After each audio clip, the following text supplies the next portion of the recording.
দিদিকে খাবার দিতে গিয়ে এটা আমাদের সাথে কি হলো। তো নমস্কার বন্ধুরা, বেঙ্গলিয়ার ব্লগার চ্যানেলে তোমাদের সবাইকে সুস্বাগত। তো তোমরা সবাই কেমন আছো? তো আজকে একটা ছোট ভিডিওতে নিয়ে চলে আসলাম। আর আজকে দেখো আমরা তিনজন মিলে যাচ্ছি দিদিকে খাবার দিতে। আর এই যে দিদিদের স্টোরের সামনে চলে এসেছি। আমার দিদি রিলায়েন্স স্মার্ট পয়েন্টে কাজ করে। তো এদিকে এসে দেখছি ও আমাদের পাত্তা দিচ্ছে না, ও নিজেই ছবি তুলছে।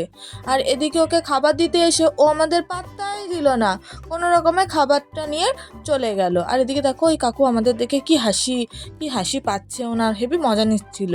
তো এদিকে দিদিকে খাবার দিয়ে আসার পর আমরা সবাই তাড়াতাড়ি করে বাড়ি চলে আসছি। আর এদিকে আমার বোন হাই করে দিল একটু, আর এক বোন তো পাত্তাই দিল না, চলে গেল। তো যাই হোক, বলার পরে তারপরে আবার হাই করলো। আর এটা হচ্ছে রাস্তা দিয়ে যাওয়ার সময় একটা মন্দির, এটা হচ্ছে মহিষমর্দিনী তলা মন্দির।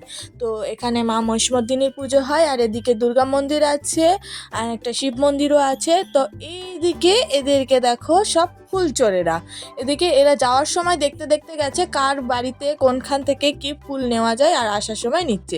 তার সাথে আমিও পড়ি, মানে সেই দলে আমিও ঢুকেছি। ওরা ফুল ছিঁড়ে এনেছে বলে আমিও একটু কানে দিয়ে দিচ্ছি। আর এদিকে আমার বোনরাও সবাই কানে দিয়ে দিয়েছে ফুল। তো এদিকে রাস্তা দিয়ে ফাঁকা রাস্তা দেখে একটু নাটক করতে করতে আসছিলাম, অথচ সামনে গিয়ে দেখি টোটো দেওয়া। তো এদিকে দেখো আবার চলে এসছে ফুল পাড়তে। আর এবার তো এরা মানে রীতিমতন কি বলবো, কুকুরের গায়ে উঠে ফুল পাড়তে পারলেই বাঁচে। তো যাই হোক, ফুল পারলো, ফুল পেড়ে আমার হাতে দিল।